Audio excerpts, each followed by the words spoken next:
তিন শ্রেণীর মানুষ জান্নাতে যাবে না, তার মধ্যে তোমার বাপও আছে, তোবা করে ফিরে আসতে হবে। তিন শ্রেণীর মানুষ জান্নাতে যাবে না, তার মধ্যে তুমিও আছো, তোবা করে ফিরে আসতে হবে। রাসূল সাল্লাল্লাহু আলাইহি সাল্লাম বলেন, তিন শ্রেণীর মানুষ জান্নাতে যাবে না। তার এক শ্রেণীর মানুষ হচ্ছে মদমানুল খামরা, নিয়মিত বিড়ি, তামাক, জর্দা, সিগারেট, গুল, নেশাদার দ্রব্য খায়, পান করে যারা, তারা জান্নাতে যাবে না। দুই, ওর রাজনাত মিনান নিসায়ে, পুরুষের বেশধারী নারী, যারা পুরুষের জুতা স্যান্ডেল পরে, যারা পুরুষের শার্ট প্যান্ট পরে, যারা পুরুষের পোশাক পরে, তারা জান্নাতে যাবে না। আমি এ কথা বলিনি, এ কথা মুহাম্মদ সাল্লাল্লাহু আলাইহি সাল্লাম বলেছেন। তিনি বলছেন সালাসা, তিন শ্রেণীর মানুষ, লাতাদ খুলুল জান্নাহ আবাদা, ওরা কখনো জান্নাতে যাবে না কোনোদিন, সেটা ভিন্ন কথা। তার এক শ্রেণীর মানুষ হচ্ছে মুদমিনুল খামর, যারা নিয়মিত নেশাদার দ্রব্য পান করে। আব্দুল রাজ্জাক সাহেব, জর্দা যে নেশাদার দ্রব্য, তার প্রমাণ কোথায়? বিড়ি যে নেশাদার দ্রব্য, তার প্রমাণ কোথায়? যদি ওইভাবে লিখতে থাকে তো শুধু নেশা লিখতে লিখতে তো 4-5টা কোরআন মাজিদ লাগবে। তো রাসূল সাল্লাল্লাহু আলাইহি সাল্লাম এমন একটা বাক্য বলেছেন, সারা পৃথিবীতে যারা এর অধীনে পড়বে সেটাই নেশাদার দ্রব্য। তিনি বললেন, মাসকারা কাসিরুহু ফাকালিলুহু হারাম, যেটা বেশি খেলে বিবেকের ক্ষতি হবে তার কম হারাম। একজন লোককে হাফ কেজি জর্দা খাইয়ে দেন, দেখা যাক কি হয়। হাফ কেজি জর্দা খাইয়ে দিলে যদি তার বিবেকের ক্ষতি হয়, তাহলে তার একটা কণাও হারাম। এ কথাই মুহাম্মদ সাল্লাল্লাহু আলাইহি সাল্লাম বললেন।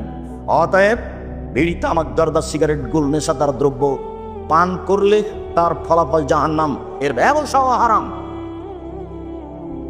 দুই, ওর রাজনাত মিনান নিসায়ে, পুরুষের বেশধারী নারী, যারা পুরুষের জুতা স্যান্ডেল পরে, যারা পুরুষের শার্ট প্যান্ট পরে, যারা পুরুষের পোশাক পরে, তারা জান্নাতে যাবে না। এ কথা আমি বলিনি, এ কথা মুহাম্মদ সাল্লাল্লাহু আলাইহি সাল্লাম বলেছেন।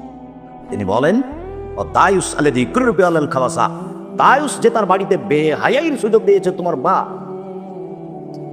তুমি কেন এখানে এসেছো নগ্ন পোশাক পরে? তুমি নাকি ক্লাস 10-এ পড়ো?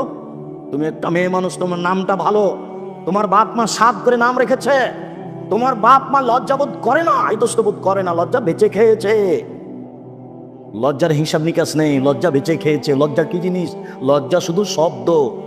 লজ্জা জয় জয় যুক্ত একটা শব্দ লজ্জা।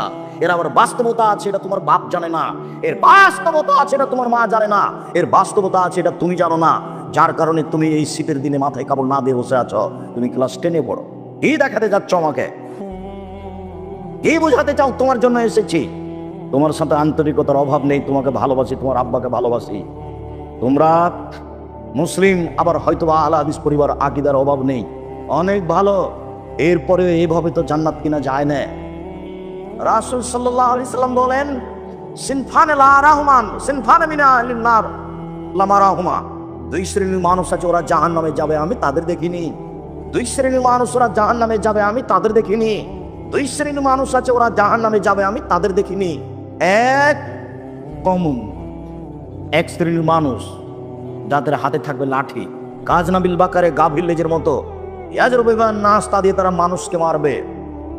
স্কুল কলেজে যে লাঠি থাকে মারামারি করে, সেটাই এই লাঠি। প্রশাসনের হাতে যে লাঠি থাকে, সেটাই এই লাঠি। সামাজিকভাবে যখন তখন মারামারি করছে, দলীয়ভাবে যে লাঠি ব্যবহার করছে, সেটাই এই লাঠি। তাদের হাতে থাকবে লাঠি, তারা মানুষকে মারবে। ওরা জাহান্নামে যাবে, অবি তাদের দেখিনি। দুই, নিশাউন মহিলা, কাসিয়াতুন, কাপড় পরে থাকে, আর ইয়াতুন, উলঙ্গ, কাপড় পরে উলঙ্গ থাকে। এই কথা আল্লাহ নবী বলছেন, আমি বলিনি। মনে হচ্ছে যে তোমাকে আর তোমার মাকে দেখে দেখে বলছেন আল্লাহ। মনে হচ্ছে যে তোমার বগুড়ার অবস্থা দেখে বলছেন। কই, আমাদের তো হাট বাজারে যায় না, তবু তো চলে। তুমি তো যাও, তোমার মা যায়, তোমার খালা যায়, তোমার ফুফু যায়। কই, আমরা তো যাই না, না গেলেও তো চলে, বেঁচে আছি তো। যদি বগুড়া শহরে ফ্রি কিছু দিয়ে দেয়, তবু আমরা যাব না, যাই না। যাওয়া প্রমাণ হয়ে গেলে, আরেকজনের গায়ে ধাক্কা লেগে গেছে, এটা যদি আমাদের কাছে প্রমাণ হয়ে যায়, তাহলে আমরা অজ্ঞান হয়ে যাবো। আত্মমর্যাদা, আত্মমর্যাদা থাকা উচিত। তোমার বাপ কা পুরুষ, তোমার বাপ একটা ঘৃণিত পুরুষ, যার কারণে তোমার বাপের ভিতরে আত্মমর্যাদা নাই। শোনো, তোমাকে বলছি, এই মেয়ে শোনো, তোমাকে বলছি, আত্মমর্যাদা কি জিনিস 1 মিনিট তুমি খেয়াল করো, তোমাকে বলছি। সম্মানিত দিনী বোন, আপনাকে লক্ষ্য করে কথা বলছি, আপনি মনে রাখুন। আল্লাহর নবী বলছেন যে আমি জান্নাতে ঘুরলাম স্বপ্নে। ঘোরার পরে দেখলাম একটা খুব সুন্দর টকটকে ঝকঝকে ঘর। আমি ভাবলাম, ঘরের বাহির যদি এত সুন্দর হয়, ভিতরেই বা কত সুন্দর। ঘরটা বা কার? পাশে একজন বৃদ্ধা মহিলা। আমি বললাম, মহিলা বলতে পারো ঘরটা কার? তখন বলছে ঘরটা উমরের।